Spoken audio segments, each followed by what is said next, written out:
When the CPI data for June came out, it reflected a year over year increase of 3.5%.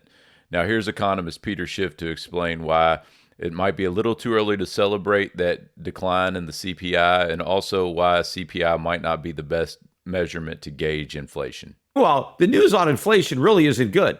What drove the drop in producer prices, the same thing that drove the drop in consumer prices, it was a 30% decline in oil prices in June. Well, they're already up 22% in July. So why are we celebrating a big drop in oil prices that has already been largely reversed? And there's a good chance that it'll be completely reversed. But even more significant than that, look at the numbers that came out today on import-export prices. I've mentioned this many times on the podcast. These are much more honest numbers than the CPI or the PPI because there's no substitution. There's no hedonic adjustments. The numbers are the numbers. So he's talking about the hedonic adjustment and the substitution method that they use when they calculate the CPI. And the hedonic adjustment is basically whenever there's what they consider an improvement in the quality of a product, like let's say a new laptop and it's got, a larger storage hard drive, or there's, it processes faster, but the price goes up, they're going to consider that, they'll count that as a decrease in the price because they'll say, well, the quality improved, so therefore the increase in the price doesn't reflect into the CPI. Or the substitution method, let's say they're tracking the price of ribeyes and people start eating ground beef, so they'll swap out ground beef for ribeye prices. When that's, that doesn't really reflect the decrease in the standard of living for somebody, because if you go from eating ribeye to eating ground beef, your standard of living just decreased, and the fact that the reason ribeyes went down was demand destruction because people don't have enough money to buy that. Well, that's not a good thing. But again, there's other ways that they manipulate it, just like when they're doing shelter cost, they do homeowners equivalent rent surveys instead of actually looking at the actual prices of rentals or houses. But that's just something I don't want to throw that in there. But here's Peter Schiff again. And year over year, import prices are up 7.1%. Export prices are up 10.2%. Compare that to the 3.5% increase year over year in the CPI, and a little bit hotter, as I just said, in the producer prices. These numbers are far more reflective of the price increases that Americans are actually paying. Obviously, if imports are up 7.1%, we buy a lot of imports, we're paying those higher prices. Maybe the CPI doesn't reflect it, but we're paying it. Now, you might say, well, we don't care about the export prices because we're not paying that, so it doesn't matter if they're up 10.2%. But most of what we export, we also consume ourselves. Let's say we export a lot of agricultural products, wheat, corn, soybeans. Well, we also eat wheat, corn, and soybeans. Pretty much everything we export, we also consume. And so if the price of what we're exporting is going way up, well, the price of what we're not exporting must be going up by the same amount because it's the same stuff. And this relates to the cost of producing stuff in America.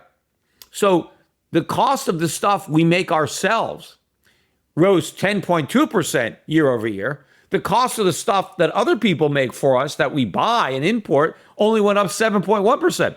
So that shows me that the inflation pressures inside the United States are even stronger than the inflation pressures outside the United States because the costs of the stuff we make here are rising faster than the cost of the stuff that's made abroad. But this shows you inflation is a much bigger problem than what the government claims. And that's why it's such a big concern. Right? That's why the public is so irate about inflation. That's why it is the number one economic problem. It's because the problem has gotten worse. Donald Trump promised that prices would be coming down on day one. And instead of going down, they've gone way up. And that's also why this is all they're talking about at these hearings. That's why Congress and the Senate are berating the Fed over what are you going to do about inflation? How are you going to stop inflation? of course, I pointed out on the last podcast, they're helping to cause it. So they've got no right to criticize the inflation that they themselves had a hand in creating, because inflation is a tax. It is the way government spending is funded. And they're the ones that are voting for the huge deficits that therefore necessitate inflation to fund them.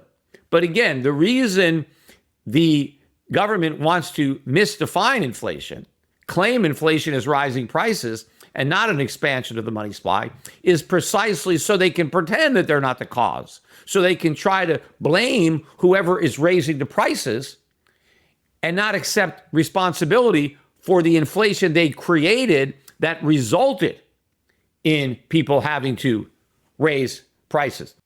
And that's exactly right. The government never wants to accept responsibility for the role that they play in inflation. They just want to blame it on corporations raising their prices and being greedy. But that's not why. It's due to deficit spending and artificially low interest rates at the Federal Reserve, which increase the supply of money and credit. That's what causes inflation. And Donald Trump doesn't want to accept responsibility either. Like, everybody blames all the inflation on Joe Biden, but the inflation that we saw the first year of Joe Biden's administration, that was a result of Donald Trump's policies. That was a response, that was because of the CARES Act and all of the spending that we saw in response to the lockdowns. That was Donald Trump.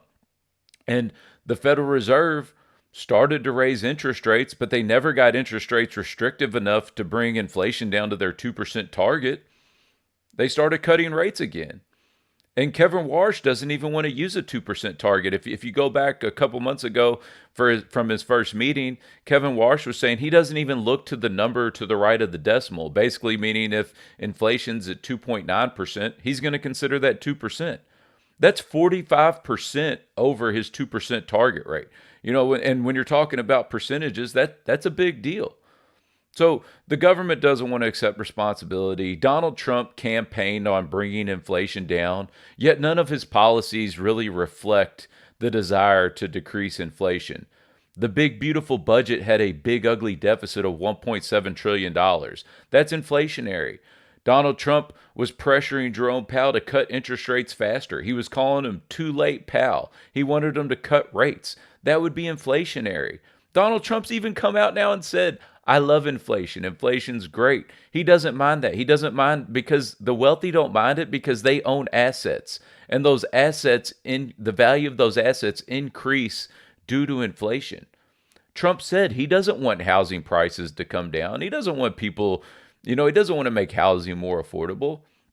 If Trump wanted housing to be more affordable, he also wouldn't have the tariffs. He wouldn't want he wouldn't want to increase the prices on the raw goods and materials that you need to increase the supply of housing.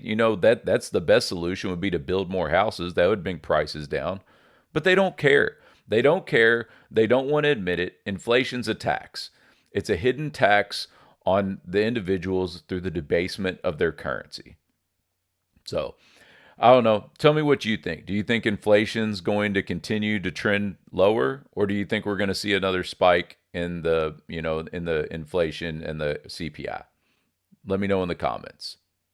Thank you for listening. Please like, subscribe, and comment.